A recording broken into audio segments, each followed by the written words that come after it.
Welcome to our channel. Motivate our soul. Please subscribe my channel. பட்டிமன்ற உலகின் super star நடுவர் அவர்களே, இதெல்லாம் அவசியமா? எனக்கு நாம வாங்குற 5க்கு 10க்கும் ஒரு விளம்பரம் அதுதான் சொன்னேன்.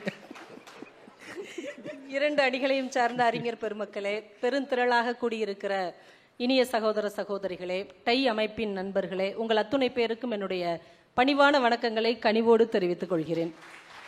நடுவர் அவர்களே, டை அப்படின்னாலே கட்டுவது அல்லது இணைப்பது அப்படின்னு தானே அர்த்தம். ஆமா, அப்படிதான். அந்த மாதிரி கட்டுறது, இணைக்கிறது. இந்த உலகத்தையே இணையத்தால் இணைப்பது சமூகம், ஆனால் இதயத்தால் இணைப்பது குடும்பம். அப்ப எது பெஸ்ட்னு நீங்க முடிவு பண்ணிக்கோ. குடும்பம் தான். தீர்ப்புக்கு ரொம்ப நன்றி நடுவர் அவர்களே. அதான் சொல்லிட்டேன், உங்க அணியில அவ்வளவு பேர் தீர்ப்பு சொல்றீங்க. சேஷாத்ரி ரொம்ப சூப்பரா பேசினாரு. ஆனா அவர் அளவுக்கு அவங்க மாமியாருக்கு விவரம் பத்தல நடுவர். பத்தல இல்லாட்டி இவருக்கு பொண்ணு கொடுத்துருப்பாங்களா? இதெல்லாம் பொண்ணு கொடுக்கறதுக்கு முன்னாடிலாம் அந்த அம்மா யோசித்திருக்கணும். அவங்க எவ்வளவு அப்பாவியா இருந்தா, எவ்வளவு வெள்ளந்தியான மனுஷியா இருந்தா, கொடுத்ததுக்கு அப்புறம் யோசித்திருக்காங்க பாருங்க. அந்த விதத்துல சேஷாத்ரி ரொம்ப அதிர்ஷ்டசாலி. அவர் வேற சொன்னாரு, நீங்கெல்லாம் அங்கே உட்கார்ந்திருந்தாலும் பேசுவதற்கு இந்த பக்கம் தான் வர வேண்டும், வரலாம் வரலாம் வா அப்படிங்கிற மாதிரி மிரட்டிட்டு போயிருக்கிறார். நாங்கள் இந்த பக்கம் வந்து பேசினாலும் கடைசியில செட்டில் ஆகுறது அந்த பக்கம் தான். 2 பேருமே முடிவு பண்ணிருவீங்க போல. சார், வீடு அப்படிங்கிறதே, விடு அப்படிங்கிற ஒரு வார்த்தையின் முதநிலை நீண்ட தொழில் பெயர் தமிழ்ல. அப்ப நம்மளுடைய சோகங்களை, துயரங்களை, சோகங்களை எல்லாம் விடுவதற்கான ஒரு இடம் தான் வீடு. உங்களுடைய தொழில் இடத்துல உங்க சோகங்களையோ துயரங்களையோ நீங்க விடவே முடியாது. அதை வீட்டில் மட்டும்தான் விட முடியும். அப்புறம் நிறைய பயங்கரமா பேசினார். லட்சிய வெறி கொண்ட இளைஞன் இவர்தான். Blood test. ஆமா, எங்க ஊர்ல நாய் கடிச்சா வெறி பிடிக்கும், அவ்வளவுதான் எனக்கு தெரிஞ்ச வெறி வந்து அதான் சார். இல்லம்மா, அவருக்கு அப்படி இல்லம்மா. இல்ல, நல்ல பிள்ளை. லட்சிய சிந்தனைன்னு சொல்லுங்க. அது என்னங்க லட்சிய வெறி, கொலை வெறி. இதுல பறப்பதற்கு நீங்கள் ஆசைப்பட்டால் கையில் இருப்பதை இழந்துதான் ஆக வேண்டும். தப்பு இல்லைங்க, கையில் இருப்பதை இழந்தால் தான் பறக்க முடியும். ஆனால் சிறகுகளையே நீங்கள் தொலைத்து விட்டு பறக்க ஆசைப்படக்கூடாது. சிறகு என்பது குடும்பம். உங்க குடும்பத்துக்காகத்தான் உங்க லட்சியம், உங்க கொள்கை, உங்களுடைய குறிக்கோள் இருக்க வேண்டுமே தவிர அதையும் விட்டுட்டு நீங்க எங்க போக முடியும்?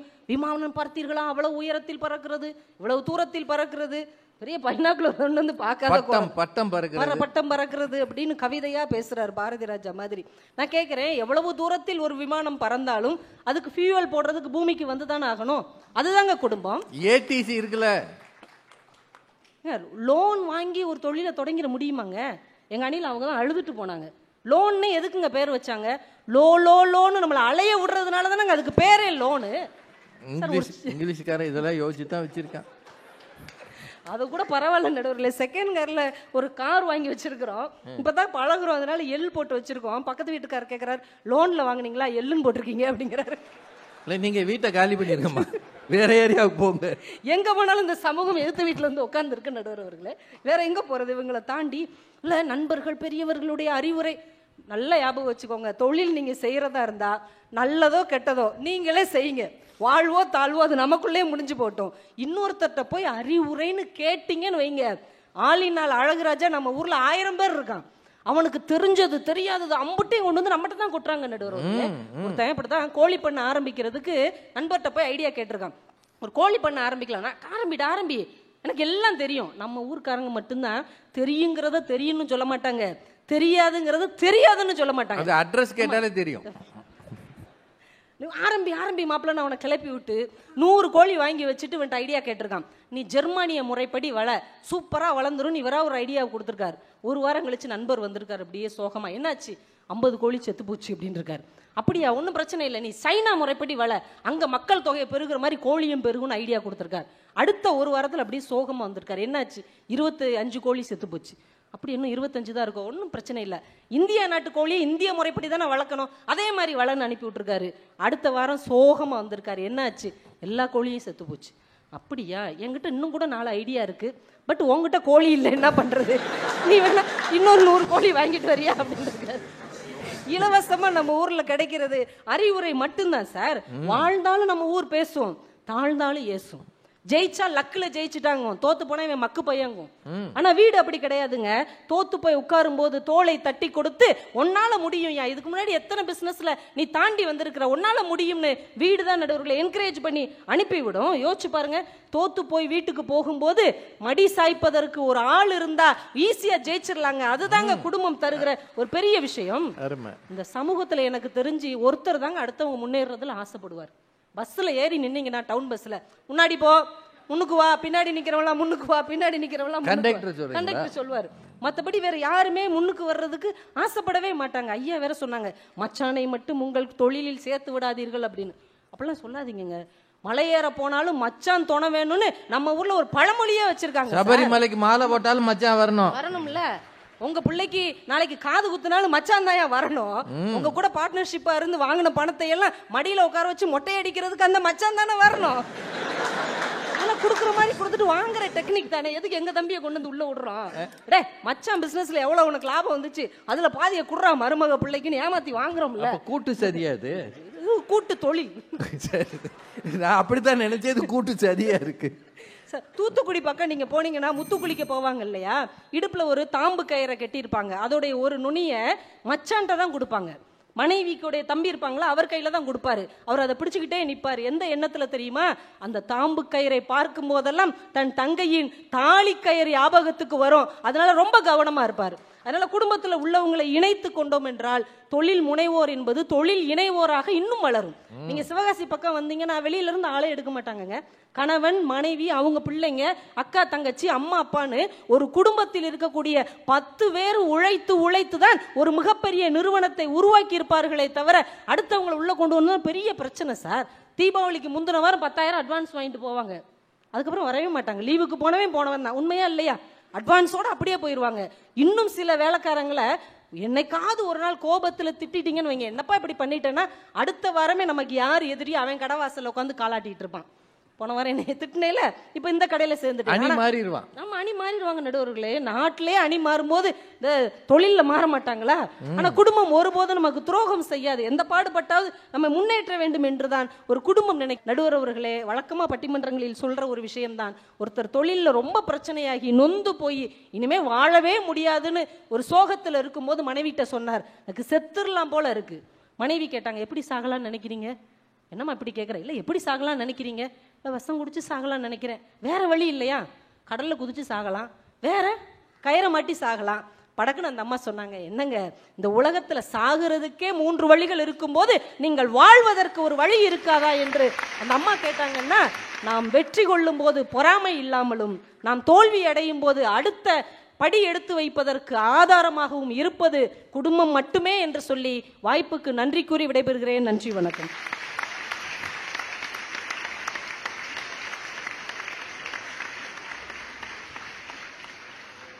ரொம்ப நல்லா பேசியிருக்கிறாங்க. இந்த தலைப்பில் தோல்வி வரும்போது தோள் கொடுப்பது குடும்பம். வெளியில் இருக்கிறவன் அந்த அளவுக்கு நம்பிக்கையாக இருக்க மாட்டான். வேலையாட்களையே நீங்கள் நம்ப முடியாது. சரியான திசையை தெரிவு செய்து போகும்போது கூட வர்றவனை அவ்வளவு நம்ப முடியாது. குடும்பம் தான் உங்களுக்கு பாதுகாப்பு. என்ன நீங்கள் குடும்பத்தை குறைச்சி பேசுகிறீங்க அப்படின்னு ரொம்ப நல்லா சொல்லியிருக்கிறாங்க. இப்போ நிறைவு பேச்சாளர்கள் 2 பேர். சண்முகம் யார் அப்படின்னா, நான் சொன்னா எப்படி புரியும்? அவர் வணக்கம்னு சொன்னா தான் புரியும். வாங்க சண்முகம். எல்லோருமே இதுதான் பிறந்ததற்காக வாழ்ந்து கொண்டிருக்கக்கூடிய உலகிலே வாழ பிறந்தவர்கள் தொழில் முனைவோர் மட்டும்தான். தொழில் முனைய வேண்டும் என்ற எண்ணத்திற்கும் வருகை புரிந்திருக்கக்கூடிய உங்கள் அனைவருக்கும், நடுவர் அவர்களுக்கும், மேடையிலே அமர்ந்திருக்கக்கூடிய அறிஞர் பெருமக்களுக்கும் அன்பு வணக்கம். நடுவரையா சொல்லுங்க. பொதுவா எதிர்கட்சியை எதிர்த்து தான் பேசுவாங்க. அதுவும் நமக்கு முன்னாடி இமீடியட்டா பேசின பேச்சாளரை கண்டிப்பா எதிர்ப்பாங்க. ஒரு மாறுதலுக்கு நான் கவிதா மேடத்தை பாராட்டி பேச போறேன். சிங்கம்ல மேடம் சொன்னாங்க, இதயம் வீடு, இணையம் தான் உலகம் அப்படின்னாங்க. நடுவரையா சொன்னாங்க, இன்னைக்கு காலையில தினமலர் பத்திரிகையில அவங்கள பத்தி வந்திருக்கு அப்படின்னு. 2000 பட்டிமன்றங்களை கடந்து 2017ஆம் வருடத்துல இன்னைக்கு அவங்களுக்கு 2017வது பட்டிமன்றம்.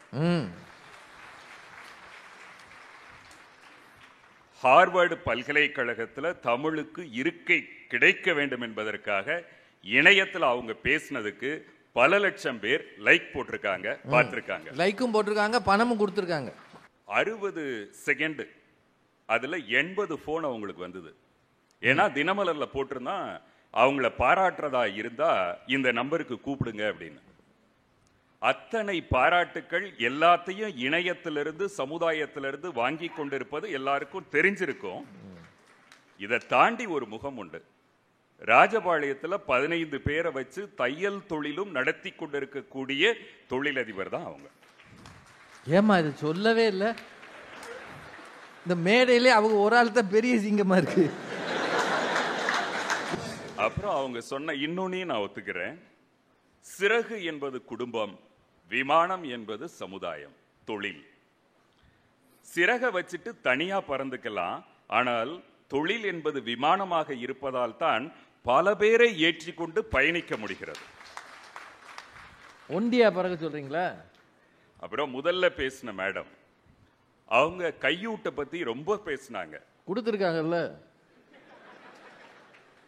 அவங்க கொடுத்ததுல தவறான ஒரு இடம் இருக்கு நடுவரையா. எப்படி? நியூஸ் பேப்பருக்கு மத்தியில லீஃப்லெட் வச்சு கொடுத்தாங்கல்ல, அது தெரிஞ்சா நியூஸ் பேப்பர் கேஸ் போடலாம், அது கையூட்டு தான். அப்புறம் அவங்க சொன்னாங்க டிவி அட்வர்டைஸ்மெண்ட்டை பத்தி பயங்கரமா பேசினாங்க. அது நீங்க இருக்கிற போது இப்படி கூட எடுத்துக்கலாம். இந்திரா ப்ராஜெக்ட்ஸ்க்கு நம்ம நடுவர் ஐயா தான். ஐயா வேணாம். அவரை நீங்க மாடலா கூப்பிட்டிருந்தீங்கன்னா உங்க மருந்து நல்லதா சோதிச்சு பார்த்து நாம வர்றோம், நம்ம வர்றதுனால பேர் கெட்டு போயிடக்கூடாதுன்னு கவனிச்சு விளம்பரம் கொடுத்திருப்பாங்க. நான் கீர்த்தி சுரேஷா மாடலா கூப்பிடுறது. ரெண்டாவது டிவி விளம்பரத்துக்கு சொத்தை விற்கணும்னாங்க. உங்களை யாரோ குடும்பத்துல தப்பா கைட் பண்ணிருக்காங்க. ரேடியோ விளம்பரத்தை விட கம்மி, 350 ரூபாயிலிருந்து 10 செகண்ட் 2200 ரூபாய் வரைக்கும் நியூஸ் சேனல்ல நீங்க விளம்பரம் கொடுத்தீங்கன்னா ரேடியோல கிட்டத்தா 80 கிலோமீட்டர் ரேடியஸ். இது தமிழகம் முழுக்கவே நீங்க போயிருக்க முடியும். உங்களுக்கு குடும்பத்துல சரியான அட்வைசர் இல்ல. அதுவும் பிரேக்கிங் நியூஸ்லயே போடுவாங்க. பிரேக்கிங் நியூஸோட இது வரும். அடுத்து சொன்னாங்க எனக்கு இவங்களுடைய மருந்தை பத்தி தெரியாது. இது ஒரு வருத்தமான செய்தி தான். உலகம் முழுக்க அந்தந்த நாடுகளில் எது வைத்திய முறையோ அதற்குத்தான் மதிப்பு, வேல்யூ இருக்கும். இந்தியால மட்டும்தான் ஆயுர்வேதத்துக்கும் சித்தத்துக்கும் மதிப்பு, பணம் எல்லாமே கம்மி. இதுக்கு காரணம் இங்குள்ள குடும்பங்கள். அவங்க எல்லார்கிட்டையும் மருந்து பற்றின ரகசியத்தை அப்படியே வச்சு குடும்பங்களுக்குள் கடத்திட்டு போனாங்க. ஒரு அலோபதி மாதிரி வெளிப்படையாக சொல்லல. இந்த வைத்திய முறை போனதுக்கே குடும்பங்கள் தான் காரணம். உண்மையும் கூட. அடுத்து நான் பெரும்பாலும் இவங்க லஞ்சம் கொடுக்க வேண்டி வந்தது, சமூகத்திலிருந்து வரக்கூடிய எதிர்ப்புகள், இதெல்லாம் ஒத்துக்கிறேன். இதெல்லாம் வரும்னு நமக்கு தெரியும். இவன் எதிரின்னு தெரியும், இவன் பொறாமை பிடித்தவன்னு தெரியும், இவனுக்கு நம்முடைய வளர்ச்சியிலே அக்கறை இல்லைன்னு தெரியும். இவன் எல்லாரையும் நாம எதிர்கொள்ளலாம். ஆனால் குடும்பம், இது என்ன பெத்தெடுத்த இடம், என்ன வளர்த்தவங்க, இது என்னுடைய நேசத்திற்குரிய இடம். இவங்களை பகைச்சுக்கிறதா எனக்கு கஷ்டம். திரைப்படத்திலேயே ஒரு வில்லனுக்கும் கதாநாயகனுக்கும் பிரச்சனை வர்றதை விட இரண்டு நல்லவர்களுக்கு நடுவிலே வரக்கூடிய பிரச்சனை அதை விட தீவிரமானதாக மாறிடும். பகவத்கீதையில ஒரு இடம் வரும், கிருஷ்ணர் அர்ஜுனன்ட்ட சொல்லுவாரு, இது சமுதாயத்துக்கும் வீட்டுக்கும் பொருந்தும். பலம் வாய்ந்த மரக்கட்டையினுடைய ஒரு பகுதியை துளைத்து மறுபகுதியின் வழியாக வெளியேறி வரக்கூடிய சாமர்த்தியம் உள்ள ஒரு வண்டு மாலை நேரத்திலே ஒரு மலரிலே அமரும் போது அந்த மலர் கவிழ்ந்து மூடிவிடுமானால் அந்த மெல்லிய திரையை கிழித்து கொண்டு வெளியே வர மனம் இல்லாமல் உள்ளேயே கிடந்து புழுங்கி செத்து போகும். அர்ஜுனா, நட்பு, அன்பு, சிநேகம், ஸ்பரிசம், உறவுகள் அனைத்தும் மென்மையானவை. நம்மால எதிர்கொள்ள முடியாததே மென்மையான இந்த குடும்பத்தை மட்டும்தான்.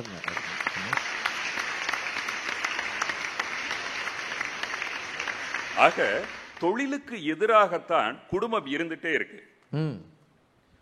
நம்ம ஊர்ல ஒரு பழமொழி சொல்லுவாங்க, பார்க்காமல் விட்ட பயிரும் பார்த்து வளரும் பிள்ளையும் கெட்டு போகும். நாம பிள்ளைய பார்த்து பார்த்து வளர்ந்துட்டே இருப்போம். மசானபு ஃபுகுகா அப்படின்னு சொல்லிட்டு விவசாயம் பத்தி நிறைய பேர் பேசினாங்க. ஒன் ஸ்டார் ரெவல்யூஷன், ஒற்றை வைக்கோல் புரட்சின்னு ஒரு புத்தகம் எழுதியிருக்காரு. அதுல சொல்லுவாரு, ஒரு மரத்திற்கு நீங்கள் உதவி செய்யும் போது அந்த மரம் ஊனமாகிறது. ஆனா நாம பிள்ளைகளை தொடர்ந்து கண்ணுக்குள்ளேயே வச்சு பார்த்துட்டு இருக்கோம். மலையாளத்துல சொல்லுவாங்க, பிள்ளைகளை நீங்க போக விட்டுறணும், அனுபவத்தை சம்பாதிக்க விடணும். நெருப்புக்கு வளரக்கூடிய செடிதான் வெயிலுக்கு ஒன்றுமாகாது அப்படின்னு சொல்றாங்க. இதெல்லாம் ஆண்களுக்கே இவ்வளவு பிரச்சனைனா பெண் தொழில் முனைவோராக வந்தா எப்படி இருக்கும்? வட இந்தியால சொல்லுவாங்க ஒரு பழமொழி, ஒரு பெண்ணை படிக்க வைப்பது என்பது பக்கத்து வீட்டு செடிக்கு நீரூற்றுவதற்கு சமம். எவ்வளவு வேதனையான வாசகம். அப்ப இந்த நாம குடும்பம் உங்களுக்கு உதவலன்னு தான் சொல்றோம். ஆண் பெண்ணுன்ற பேதம் இல்லை. அப்ப தொழில் முனைவோராக ஒரு பெண் இருக்கும் போது அது இன்னமும் பிரச்சனைக்குரியதா இருக்கு. இன்னமும் சொல்ல போனா பிசினஸ் மேனை பொறுத்த வரைக்கும் வீட்டுல என்ன சொன்னாலும் புரியாது, மௌனமா இருந்தாலும் புரியாது. பிசினஸ் மேனுடைய பேச்சும் மௌனமும் புரிந்து கொள்ளப்படாமலேயே இருக்குது. ஒரு 2 விஷயம் சொல்லி நிறைவு செஞ்சிடறேன். குடும்பத்தை பொறுத்த வரைக்கும் எந்த தொழிலாக இருந்தாலும் பயப்படுது. ஒரு உடல் பயிற்சியை பற்றி எத்தனை புத்தகங்கள் படிச்சாலும் உடற்பயிற்சி செய்தால் மட்டுமே வலிமை வரும்.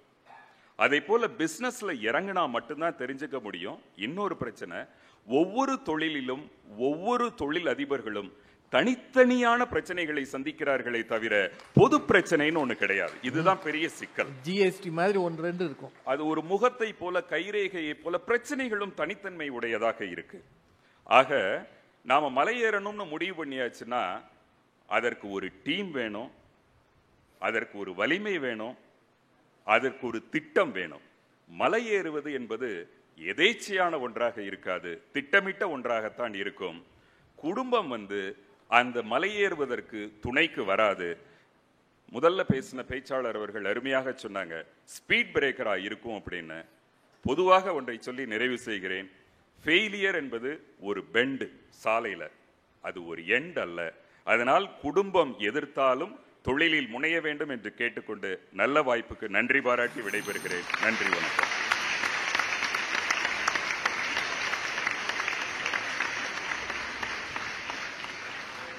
சண்முகம் பேச்சை கவனிச்சிங்களா? மகாபாரதத்திலிருந்து புதுமை பித்தன் வரைக்கும் இந்த ரேஞ்சுக்கு ஒருத்தரால் பேச முடியும்னா அது சண்முகம் மாதிரி ஆளால் தான் முடியும்.